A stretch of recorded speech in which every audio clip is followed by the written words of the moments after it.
6:44 on Thursday. So good news if you like fast food. A lot of outlets like Taco Bell, McDonald's, even Subway, they're working on removing artificial flavorings and colors from their food. Is this really going to make a big difference in terms of health? So let's talk to Dr. Pamela Smith, a health and wellness expert, I should say. She's an expert on the subjects of metabolism, metabolic issues, and also anti-aging. Now the director of the Center for Healthy Living and Longevity. Dr. Smith, great to have you here. Hi, how are you doing tonight? Good. I should say you're also based here in Michigan yourself. So Taco Bell, they're removing this artificial color, the yellow number 6, and I guess Pizza Hut has some anti-foaming agent they're getting rid of. First of all, how problematic are these types of things for our health, really? Well, really, honestly, we don't know.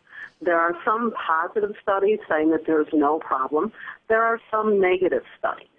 The negative studies are associated with an increased risk in some people of allergies, and perhaps in some people an increased risk in ADD and ADHD, otherwise known as attention deficit disorder. We've had them, though, with us for, many decades, have we not? We have.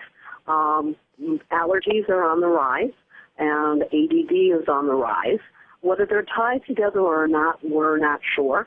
So it will be fascinating to see if the incidence of allergies and attention deficit go down as different companies have less of these kind of items in their products. When was the last time you went to Taco Bell yourself? Well, I'm not a big fast food eater personally. I like to make my food myself, and I really shop every other day. So I don't have anything in my house, actually, that is frozen or canned or anything. I'm a kind of European in that nature. I like to shop every other day. Do you think what's the real driver here? Because it's not like they're changing their menu dramatically. They're removing, the artificial colorings, which I assume is just a tiny bit of whatever chemicals it is they put in there. What is the push to do this? The push actually is the public. The public is driving this need for less artificial things and even less sugar in some different products. Of course, these are products that the public purchases, so if it's driven by the public, you probably will see more and more companies move away from the less natural products. McDonald's, their Chicken McNuggets, they're now going to stop sourcing chickens raised with antibiotics. Is that a big problem, really, for our health? It probably is a bigger problem than we know. Certainly, a few of the studies are looking at the fact that if you have a lot of antibiotics, and you may end up resistant yourself to antibiotics. Right. If you have a lot of antibiotics in the food, it decreases the healthy flora, or in other words, the good bacteria in your gut. And your gut is so important because it's 70% of your immune system. Isn't almost all the meat, though, that's, unless you really go to Whole Foods or something, isn't most meat, doesn't it have antibiotics in it? Most meat does have antibiotics unless you are buying a, quote, natural, in this case really meaning organic and not natural. Even dairy products like milk can have antibiotics in them. Is some of it, though, overblown in terms of, because it's not like there are huge amounts of these chemicals and antibiotics in the food, is there? Well, again, sensationalism is always very interesting. It makes for a great story. So is some of this overblown? Yes. Should we have looked at it before now? Probably so. So like most things, a little less of the artificial would be a good idea. Yeah. Is that, do you think we'll actually see a healthier public because of these changes? We hope so. We certainly have seen a rise in obesity, and we don't know what that's tied to. They're looking at a lot of different things now in what we call food science.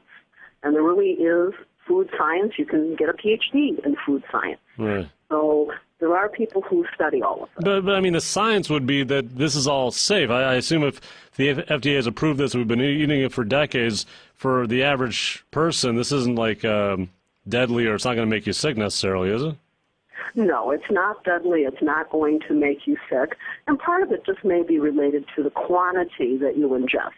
Like many things, a small amount is no big deal. If you ate yellow dye, once every week, I'm sure for most people not a problem. If somebody ate it all day long, perhaps it could be. Now, Chipotle's, they make those delicious burritos and so on. I used to actually love eating there when I ate a lot of their food. They're now going with this non-GMO, genetically modified ingredients. Now, I guess they're taking it to the next level. Is that a problem, GMO food? We really don't know about GMO food. There are many studies showing it's very, very safe. There are some negative trials, though, that are excellent trials. And there are some countries that have either avoided GMO and don't allow them in the country or decreased the GMO going into them. But this is all very preliminary. Certainly Jeffrey Smith has done a lot of studies on this area.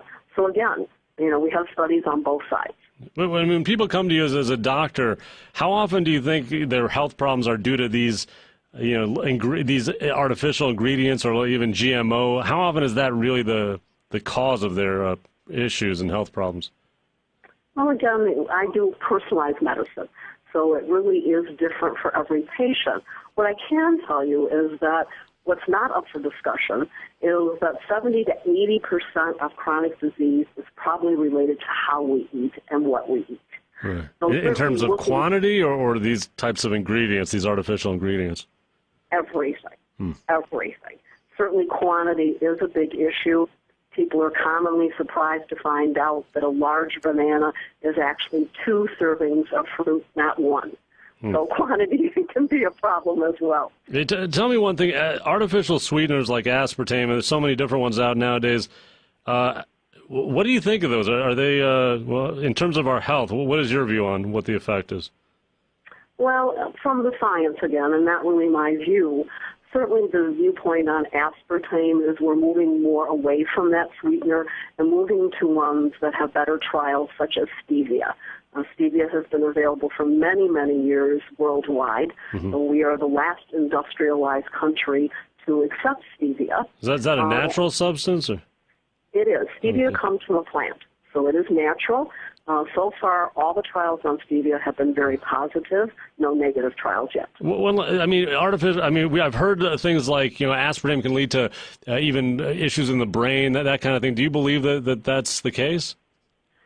Again, there are studies on aspartame on both aspects. And again, it's probably quantity.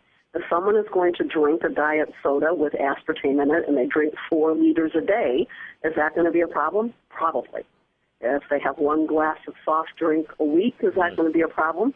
If it's diet, for most people, probably not. But believe it or not, I have had patients come into my office that drink 4 liters of pop a day. That's 2 liters. That's all huge, yeah. I'm surprised they can. That's you've got to invest a lot of time in that. Dr. Pamela Smith, health and wellness expert, also the director of the Center for Healthy Living and Longevity. Dr. Smith, thank you so much. Thank you so much for having me on the show. Have a great night. You also, and this is 1320 WILS.